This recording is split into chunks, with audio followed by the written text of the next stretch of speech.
a tough one in the second set there, and you were able to rally back. How is your back feeling, and also how were you able to turn that set around? It was a very tough match actually. She had 2 matches under her belt, and it was my first match in a while. So I did also make some changes in my preparation. So a little bit struggled with my serve today, which I was not too happy about. But still, I have time to improve actually. And I was really happy that second set to stay in it actually and fight back. And my back is a little bit sore, it's a bit jammed, but I think it will be fine just with the treatment and so. And you mentioned some changes in preparation. Can you talk us through what your post-Wimbledon has been like and how you prepared for the U.S. Open season?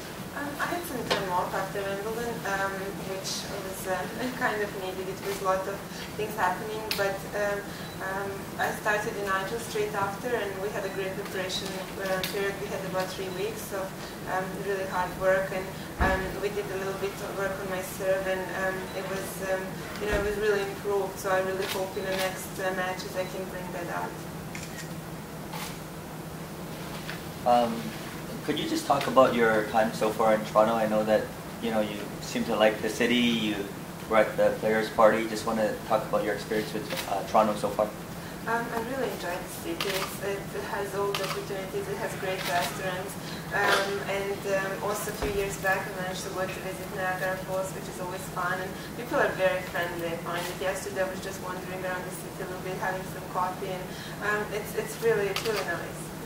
Great, and just want to get your thoughts on how you'd like to do this tournament. Well, hopefully I can stay until the weekend. That would be the dream. Yeah, tough opponents, and as we can see, the field is very strong. So I really hope I can be strong in the next round. Anna, you've been able to do something that not a lot of players have been able to do. You are #1 in the world, dropped down to about 65, and have been able to make it back. What tactics, I guess, have you used over the years to be able to re-emerge in the way that you have? Well, I think it's the belief, and the love for the game. I really always try to push myself and try to improve, and I give my best every time I step on a court, and sometimes, sometimes it's enough, sometimes it's not, but I really believe in the ability I have and in what I can still achieve, and that's what drives me. What advice would you have for somebody like Jeannie Bouchard, who experienced such a rise quickly at a young age, like you did, and then is experiencing a tougher season now? It was, I went through that, and it's not easy, and every person or player goes through it differently because of the character, and she's very young. I think it's important to go back to her basics, and what works for her, and to work hard and actually listen to herself, what she needs to do, rather than, being too much influenced by, outside people. Surround herself with the right people and then stick with it. Hey, when you were down in the mid-60s there, what did you tell yourself to keep going when you were going through some coaches and you had some injury problems and the losses seemed to keep piling up? How did you get back on that rise? To be honest, I probably wasn't even aware my ranking was that low. Yeah, I just remember the tournament in Cincinnati. That was kind of the turning point for me, and I managed to reach the semi-final, which kind of got me back to a little bit higher rankings. And yeah, I just really, in the beginning of that season, I really struggled with myself and with just everything.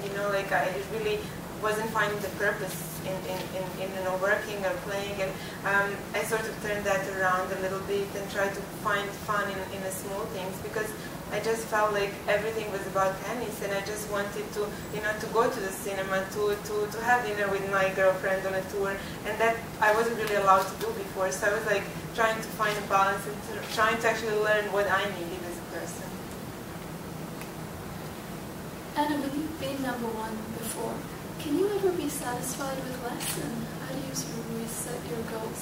Well, the thing is that I was very fortunate that I did achieve my dream of being #1, and I won a Grand Slam at the same time. And if you ask me now, I would be very happy if I'm not #1 again, but I win another Grand Slam.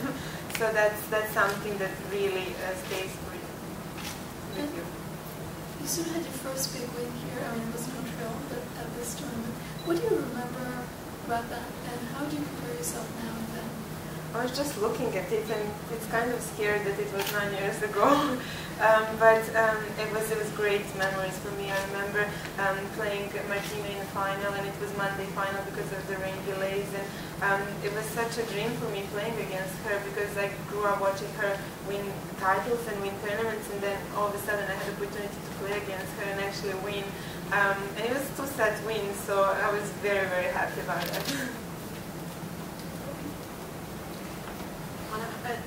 At this point, going into the rest of the season, how would you compare the last, I guess, 8 months of the 7 or 8 months of the season compared to the first 7 or 8 months of last season? Like, how do you compare these 2 seasons so far? Well, actually today, as we've been introduced on court, I just realized how little matches I played this year, and I was a little bit surprised by that. But last year I really played lots of tennis, and that kind of build the fitness level up also from match endurance, and that's something that I still need to build, in order to be in the top and to be contented for big events. So that's something I want to try and build up on and try to work.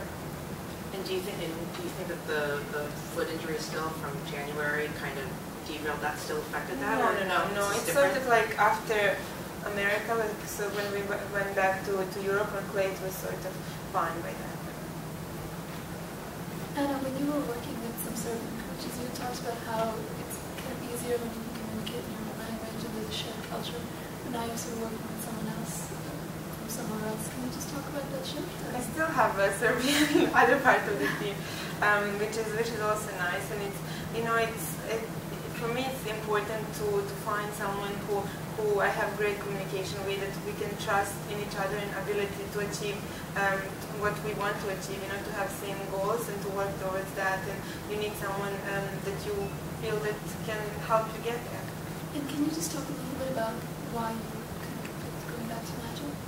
We've been always in touch, and I've been seeing him on tour quite a few times. And actually, even before French Open, we started to talk a little bit, and it wasn't the time, And then after Wimbledon, when I contacted him, he was very happy, and he kindly came straight to Mallorca. So we did a great preparation, and that was really nice. And I think we were always joking, we have to continue where we left off.